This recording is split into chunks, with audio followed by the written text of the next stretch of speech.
Assalamualaikum warahmatullahi wabarakatuh. Apa kabar anak-anak ibu? Sehat kan?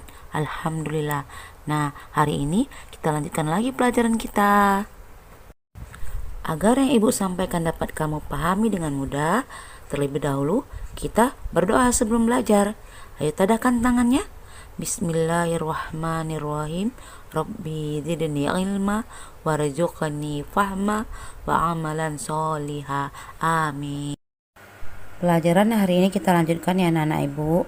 Masih pada pelajaran 5, tapi dengan subtema kepemimpinan sahabat Rasulullah Shallallahu Alaihi Wasallam, yaitu Abu Bakar As-Siddiq dan Umar bin Khattab.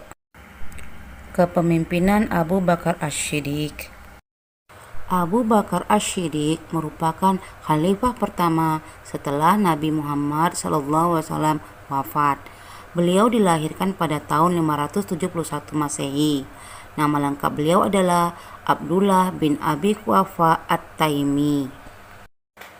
Nama Abu Bakar adalah pemberian Rasulullah, di mana Abu artinya bapak dan Bakar artinya cepat atau awal, di mana beliau merupakan salah seorang yang pertama kali memeluk Islam yang dikenal as-sabiquna wal awwalun. Kemudian gelar As-Siddiq diberikan karena Abu Bakar merupakan orang pertama yang selalu percaya akan kebenaran dakwah yang Rasulullah sampaikan. Sebelum Rasulullah Shallallahu Alaihi Wasallam wafat, beliau mengalami sakit. Kemudian beliau meminta kepada Aisyah untuk menyampaikan pesan kepada Abu Bakar agar menggantikannya menjadi imam sholat di masjid. Menjelang Rasulullah Shallallahu Alaihi Wasallam wafat, beliau tidak menyampaikan pesan siapa yang akan menggantikan kedudukan beliau. Tapi kemudian para sahabat bersepakat bahwasannya yang menggantikan beliau adalah Abu Bakar As-Siddiq. Kemudian Abu Bakar As-Siddiq dibaiat untuk menjadi khalifah pertama. Abu Bakar memimpin selama 2 tahun, yaitu dari tahun 632 Masehi sampai dengan 634 Masehi. Abu Bakar senantiasa meneladani perilaku Nabi Muhammad Sallallahu Alaihi Wasallam. Dalam menentukan keputusan, beliau selalu mengajak para sahabat untuk bermusyawarah. Beliau sangat memperhatikan rakyatnya. Beliau selalu membantu rakyat yang kekurangan. Abu Bakar merupakan orang yang sangat dermawan. Harta kekayaannya habis digunakan untuk perjuangan Islam karena dari kecil beliau terbiasa membantu orang-orang yang dalam kesusahan. Peran Abu Bakar As-Siddiq selama masa kepemimpinannya diantaranya memerangi nabi palsu yaitu Musailamah Al-Kadzab. Kemudian memerangi orang-orang yang murtad dari agama Islam karena mereka menganggap kalau Nabi Muhammad SAW sudah meninggal tidak perlu lagi masuk ke dalam agama Islam. Kemudian berikutnya Abu Bakar memerangi orang-orang yang tidak ingin membayar zakat karena mereka beranggapan bahwasannya zakat itu untuk Nabi Muhammad SAW. Sehingga ketika Nabi Muhammad SAW sudah meninggal, maka tidak perlu lagi membayar zakat. Kemudian yang berikutnya adalah mengumpulkan Al-Quran dan mengembangkan ilmu pengetahuan. Setelah 2 tahun masa kepemimpinannya, Abu Bakar jatuh sakit. Selama 15 hari beliau demam dan akhirnya wafat. Kepemimpinan Umar bin Khattab. Setelah Abu Bakar wafat, maka kepemimpinan digantikan oleh Umar bin Khattab. Umar bin Khattab merupakan khalifah kedua. Nama lengkapnya adalah Umar bin Abdul Uzza. Umar bin Khattab menjadi khalifah sejak tahun 634 Masehi sampai dengan 644 Masehi. Beliau memimpin selama 10 tahun.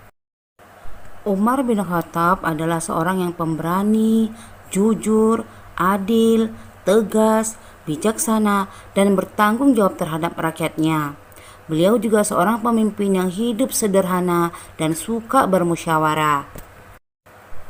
Pada masa pemerintahannya, Umar bin Khattab dikenal sebagai pribadi yang sangat sederhana dan bertanggung jawab. Ini dibuktikan dengan dia hanya memiliki pakaian 2 helai, dan itu dipakai secara berganti-gantian. Umar bin Khattab selalu berkeliling menemui rakyatnya. Ia rutin memastikan apakah ada di antara mereka yang kelaparan, sakit, atau kesusahan. Pada masa kekhalifahan Umar bin Khattab, Islam mengalami kemajuan yang sangat pesat. Banyak kota-kota yang berhasil ditaklukkan oleh Umar beserta pasukannya. Umar bin Khattab juga meletakkan dasar negara.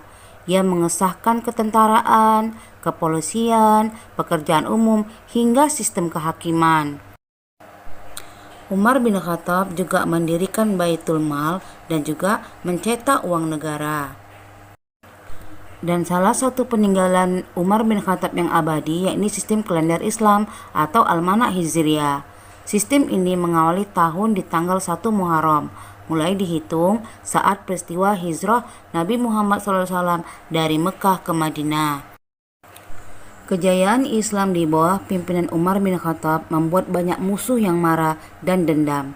Bahkan Umar sendiri pernah menjadi sasaran pembunuhan. Itu terjadi ketika Persia ditaklukkan Umar. Seorang budak Majusi dari bangsa Persia bernama Abu Lu'lu' mencoba menusuk Umar ketika sholat subuh berjamaah. Akibat tusukan itu, Umar meninggal dunia pada tahun 644 Masehi. Dan atas izin Siti Aisyah istri Rasulullah, Umar dimakamkan di Masjid Nabawi sebelah Rasulullah dan Abu Bakar. Nah, tugas anak-anak ibu hari ini adalah jawablah soal di bawah ini. 1. Apa saja peran Abu Bakar selama masa kepemimpinannya? 2. Apa saja peran Umar bin Khattab selama masa kepemimpinannya? Nah, anak-anak ibu, pelajaran hari ini cukup sampai di sini ya. Ibu akhiri, wabillahi taufiq wal hidayah. Wassalamualaikum warahmatullahi wabarakatuh.